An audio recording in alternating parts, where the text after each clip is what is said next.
ಮಾದಪ್ಪನ ದರ್ಶನಕ್ಕೆ ಹೋಗಿದ್ದಂತಹ ಭಕ್ತನ ಮೇಲೆ ಚಿರತೆ ದಾಳಿ ನಡೆಸಿ ಕೊಂದು ಹಾಕಿದೆ. ಈ ಬೆನ್ನಲ್ಲೇ ಅರಣ್ಯ ಇಲಾಖೆ ಅಲರ್ಟ್ ಆಗಿದೆ. ಇದರ ಒಂದು ರಿಪೋರ್ಟ್ ಇದೆ, ನೋಡೋಣ.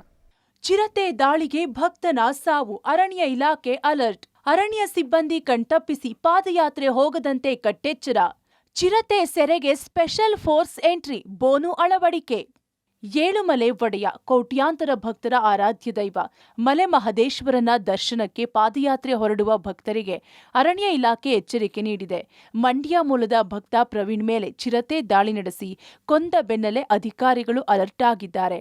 ಹೌದು, ಮಲೆ ಮಹದೇಶ್ವರ ವನ್ಯಧಾಮದ ಅಧಿಕಾರಿಗಳು ಅಲರ್ಟ್ ಆಗಿದ್ದಾರೆ. ಪಾದಯಾತ್ರೆ ಹಾಗೂ ದ್ವಿಚಕ್ರ ವಾಹನ ಸವಾರರಿಗೆ 3 ದಿನಗಳ ಕಾಲ ನಿರ್ಬಂಧ ವಿಧಿಸಿ ಜಿಲ್ಲಾಡಳಿತ ಆದೇಶ ಹೊರಡಿಸಿದೆ.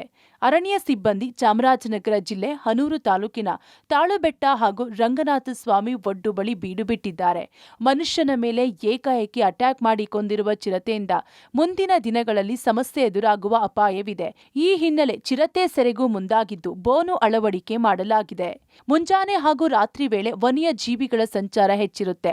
ಈ ಹಿನ್ನೆಲೆ ಪಾದಯಾತ್ರೆಗೆ ಹೋಗುವ ಭಕ್ತರಿಗೆ ಬೆಳಗ್ಗೆ 6ರಿಂದ ಸಂಜೆ 6ರವರೆಗೂ ಅವಕಾಶ ನೀಡುವ ಬಗ್ಗೆ ಜಿಲ್ಲಾಡಳಿತ, ಪ್ರಾಧಿಕಾರ ಹಾಗೂ ಅರಣ್ಯ ಇಲಾಖೆ ಅಧಿಕಾರಿಗಳು ಚರ್ಚಿಸಿದ್ದಾರೆ. ಸದ್ಯ 3 ದಿನ ಬೈಕ್ ಸಂಚಾರ ಹಾಗೂ ಪಾದಯಾತ್ರೆಗೆ ನಿರ್ಬಂಧ ಹೇರಲಾಗಿದೆ.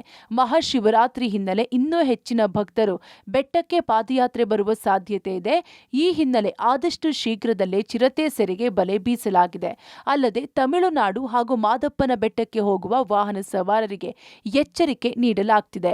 ಚಿರತೆ ದಾಳಿ ಮಾಡಿ ಬೆಳಗಿನ ಜಾವ ಸುಮಾರು 5:30 ಸಂದರ್ಭದಲ್ಲಿ ಒಬ್ಬ ವ್ಯಕ್ತಿ ಮೃತಪಟ್ಟಿದ್ದಾನೆ. ಹಾಗಾಗಿ ಈಗ ತಾತ್ಕಾಲಿಕವಾಗಿ ಪಾದಯಾತ್ರೆ ಮಾಡೋದು ಬೇಡ ಅಂತೇಳಿ DC ಅವ್ರ ಜೊತೆ ಮಾತಾಡಿಕೊಂಡು ಅದನ್ನು ಒಂದು ರಿಸ್ಟ್ರಿಕ್ಷನ್ ಆರ್ಡರ್ಸ್ ಮಾಡಿಸ್ತಾ ಇದ್ದೀವಿ. ಯಾಕಂದರೆ ಇನ್ನೂ ಆ ಚಿರತೆ ಅದೇ ಜಾಗದಲ್ಲಿ ಓಡಾಡ್ತಾ ಇದೆ. ಮತ್ತು ಅದು ಚಿರತೆ ಯಾವ ಪರಿಸ್ಥಿತಿಯಲ್ಲಿದೆ ಅಂತಲೂ ಗೊತ್ತಿಲ್ಲ. ಸಾಮಾನ್ಯವಾಗಿ ಇವು ಓಡಾಡ್ತಿದ್ದಾವೆ, ನಮ್ಮ ಏನು ಪ್ರಾಣಿಗಳು ಓಡಾಡೋಂಥ ಜಾಗನೇ ಅವು. ಮತ್ತು ಬೆಳಗಿನ ಜಾವ ಮತ್ತು ಸಂಜೆ ಟೈಮಲ್ಲಿ ಆ್ಯಕ್ಟಿವ್ ಇರುತ್ತೆ. ಆ ಸಂದರ್ಭದಲ್ಲಿ ನಾವು ಎಚ್ಚರಿಕೆಯಿಂದ ಇರಬೇಕು. ಅದನ್ನು ಸರಿಪಡಿಸೋವರೆಗೂ ಪಾದಯಾತ್ರೆ ಮಾಡಬಾರ್ದು ಅಂತ ನಾವೀಗ ಸ್ಟಾಫ್ ಹಾಕಿದ್ದೀವಿ. ಪೊಲೀಸ್ ಸಹ ಇದ್ದಾರೆ. ಈಗ ಯಾರು ಪಾದಯಾತ್ರೆಗಳು ಹೋಗ್ತಾ ಇಲ್ಲ. ಯಾರು ದ್ವಿಚಕ್ರ ವಾಹನ ಹಾಗೂ ಪಾದಯಾತ್ರೆಗಳು ಹೋಗ್ತಾರೆ ಅವರಿಗೆ ಒಂದು ಯಾವುದೇ ಕಾರಣಕ್ಕೂ ಹೋಗದಂತೆ ಮತ್ತು ಹೋದ್ರೂ ಕೂಡ ಎಚ್ಚರಿಕೆ ವಹಿಸುವಂತೆ ಒಂದು ಸಲಹೆ ಸೂಚನೆಗಳನ್ನು ಕೂಡ ಕೊಡ್ತಾ ಇರ್ತಕ್ಕಂಥದ್ದು ಈ ದೃಶ್ಯಗಳಿಗೆ ಕೂಡ ಗಮನಿಸ್ಬೋದು. ಇದೀಗ ನಾನು ಮಲೆ ಮಹದೇಶ್ವರ ಬೆಟ್ಟದ ತಾಳುಬೆಟ್ಟದಲ್ಲಿದ್ದೀನಿ. ತಾಳುಬೆಟ್ಟದಲ್ಲಿ ಪೊಲೀಸ್ ಇಲಾಖೆ ಹಾಗೂ ಅರಣ್ಯ ಇಲಾಖೆಯ ಸಿಬ್ಬಂದಿಗಳನ್ನು ನೇಮಕವನ್ನು ಮಾಡಿರ್ತಕ್ಕಂಥದ್ದನ್ನು ನಾವು ಕಾಣ್ತಾ ಇದ್ದೀವಿ. ಯಾರಾದರೂ ದ್ವಿಚಕ್ರ ವಾಹನದಲ್ಲಿ ಬರ್ತಕ್ಕಂಥವ್ರಿಗೆ ಒಂದು ಸಲಹೆ ಸೂಚನೆಗಳನ್ನು ಕೊಡ್ತಕ್ಕಂಥ ಒಂದು ಕೆಲಸ ಆಗುತ್ತೆ.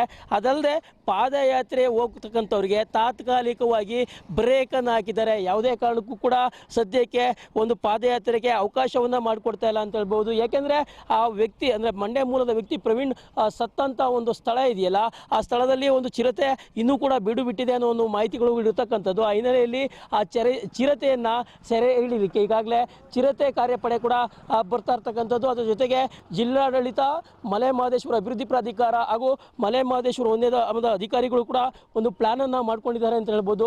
ಅಂದ್ರೆ ಪಾದಯಾತ್ರೆಯಲ್ಲಿ ಹೋಗ್ತಕ್ಕಂಥ ಭಕ್ತರಿಗೆ ತಾತ್ಕಾಲಿಕವಾಗಿ ಬ್ರೇಕ್ ಬಿದ್ದಿದೆ ಅಂತಾನೆ ಹೇಳ್ಬೋದು. ಒಟ್ನಲ್ಲಿ ಮಾದಪ್ಪನ ಬೆಟ್ಟಕ್ಕೆ ಬರುವ ಭಕ್ತರು ಪಾದಯಾತ್ರೆ ಮೂಲಕ ನಡೆದು ಹೋಗುವ ಪ್ರತೀತಿ ಬಹಳ ಹಿಂದಿನಿಂದಲೂ ಇದೆ. ಆದ್ರೆ ವನ್ಯ ಪ್ರಾಣಿಗಳ ದಾಳಿ ಇದೇ ರೀತಿ ಮುಂದುವರೆದ್ರೆ ಪಾದಯಾತ್ರೆಗೂ ಬ್ರೇಕ್ ಬೀಳುವ ಸಾಧ್ಯತೆ ದಟ್ಟವಾಗಿದೆ. ಆದಷ್ಟು ಬೇಗ ವನ್ಯ ಜೀವಿಗಳ ಆತಂಕ ದೂರ ಮಾಡಿ ಎಂಬುದು ಭಕ್ತರ ಕೋರಿಕೆ. Vijay Kumar, public TV, Chamarajanagar.